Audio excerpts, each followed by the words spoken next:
From Montana's news leader, this is the MTN Noon News. Good afternoon. Thanks for joining us on the Noon News. I'm Andrea Lutz. This afternoon, authorities are searching for a grizzly bear that killed a woman in western Montana. The incident shut down all campsites near the town of Ovando, just west of Lincoln. Well, the victim traveling with a group of cyclists and was camping in the area overnight when the attack happened. Montana Fish, Wildlife and Parks say they have video of a bear walking through Ovando earlier this week. They believe that same bear got into a chicken coop earlier that day and is the same one responsible for the attack. The identity of that victim has not yet been released. The search for Tatum Morrell, who disappeared near Red Lodge, is intensifying today as 3 helicopters will take to the sky and dozens of rescuers will scour the ground looking for that missing hiker. The 23-year-old MSU student has been missing since last week. She is an experienced hiker who planned to climb 5 peaks in the Bitterroot Mountains over the weekend. Crews are focusing their search within 15 miles of the West Fork Trail, which is her last known confirmed location. Authorities stress they don't want citizen searchers, saying the area is rugged and only safe for professionals. More resources are expected today to help with the search. Main focus going forward is going to be to have people on the ground searching in this rugged terrain. We have in contact with Gallatin Search and Rescue. They're going to hopefully be sending some crews over to assist us with alpine search, and we're bringing in additional helicopter resources to continue searching. And Search and Rescue attempted to find Morrell's location by pinging her phone and satellite communication device. Both were unresponsive. So if you have any information about where she could be, you're asked to call the Carbon County Sheriff's Office.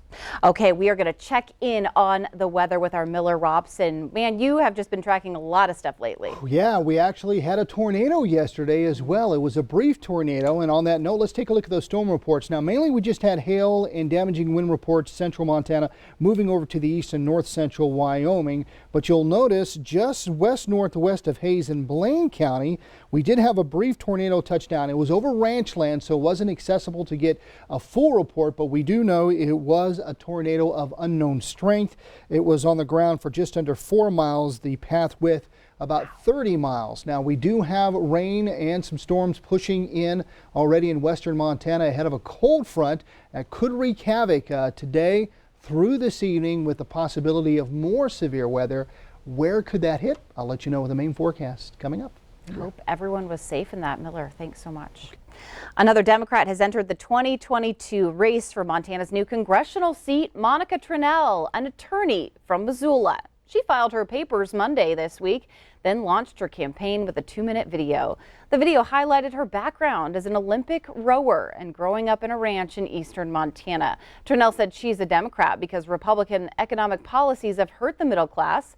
The other Democrat in the congressional race is State Representative Lori Bishop, and at least 2 other Democrats are considering to run. 2 Republicans also running for that open seat. There is breaking news from Haiti this afternoon. The country's president is dead, assassinated in the middle of the night at his home. The country's first lady was also shot and wounded. Skylar Henry has more on who might be responsible. Haiti's president, Jovenel Moïse, was in his private residence when he was assassinated and his wife shot and wounded around 1 a.m. this morning. Haiti's interim prime minister is calling it a hateful, inhumane, and barbaric act. A statement from Haiti's embassy in Washington says the attack was a well-coordinated attack by a highly trained and heavily armed group. The Caribbean correspondent for the Miami Herald says the assassin spoke Spanish and English with an American accent. One high-ranking official told me that these are quote-unquote mercenaries. We're still trying to figure out who they were, who hired them, what's the motive behind all of this. Moïse had been in office for 4 years and the target of protests for months. The opposition accused him of trying to increase his power and demanded he step down. Moïse had ruled by decree for more than 2 years after the country failed to hold elections. So this is a president that has faced a lot of controversy in a country where you have a humanitarian crisis, you have an armed gang crisis, alarming spikes in kidnapping, you also have an economic crisis. I mean, it has just been an overall country that's volatile. The Haitian embassy here in Washington called on the international community to launch an investigation. The Biden administration says the assassination is horrific and they're still assessing the situation. We need a lot more information, but it's very worrisome about the state of Haiti. In a phone call to a television show, Haiti's interim prime minister guaranteed political continuity. He said Haiti's national police and other authorities have the situation under control, despite some reports of ransacking in Haiti's capital, Port-au-Prince. Skyler Henry, CBS News, Washington. And the First Lady was hospitalized, but there's no word yet on her condition. All right, across the country, severe drought and high temperatures are causing water shortages and concerns over the power grid. Unfortunately, Montana's not immune. Some consumers will likely pay higher prices. Northwestern Energy generates plenty of power in Montana for its 380,000 customers, but it still has to buy additional power on the market every summer to meet peak demand during the hot weather. But demand is so high, there isn't as much power to buy, meaning prices will rise. We set our forecast about a year ago for what we thought we'd pay in July and August and September of this year. We thought we'd spend about $15 million on market purchases. If these prices continue, we think that those purchases will be more like 40 million rather than 15 million. Officials say utility rates are recalculated on an annual basis. At a time when wildfires are at their worst in U.S. history, there are fewer firefighters stopping those fires in their tracks. Frontline crews are dwindling. Dan Grossman takes a look at why and what it means for all of us. If we peel back the curtain in an effort to be completely transparent, as far as we go to the federal firefighters, we got a problem. Chuck Shealy was the only person who agreed to do an interview with us for this story. We'll let him tell you why. I tell you, everybody is terrified nowadays to speak to the press.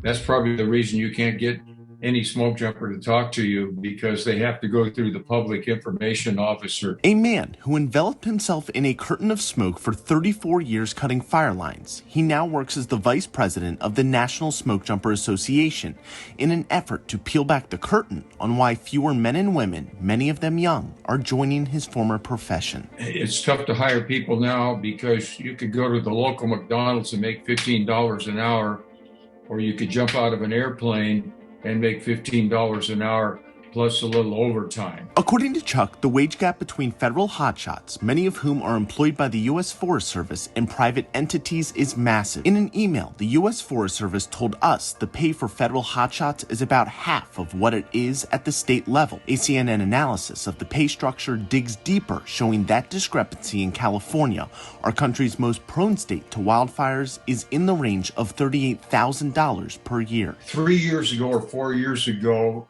I was at a meeting and the head of the smoke jumpers was there, and he said that we're 45 positions short this year. And I said, why? He gave me a list of 13 reasons why. Lack of competitive wage, lack of recruiting, location, they were all on there as wildfires are only intensifying in size and damage. Who at 18, 19, 20 years old can afford at these wages? In other words, we've lost the local hiring ability. And this is a screwed up situation in my estimation. With the national preparedness level for wildfires currently at a 4, one stage below its highest level, the problem is developing into what Chuck would describe as a crisis. You got to get off your butt and you got to go out and get people. You can't sit and wait for them to come to you. Otherwise, you're not going to have a team. With the peak wildfire months of July and August just getting underway. I'm Dan Grossman. All right, we do have more ahead on today's new news, including taking a look at some of the restrictions that are in place for fishing in Montana. Of course, this happens every year when that weather gets a little warm. We're going to take you there. But first, Miller's back up with a look at the statewide weather forecast.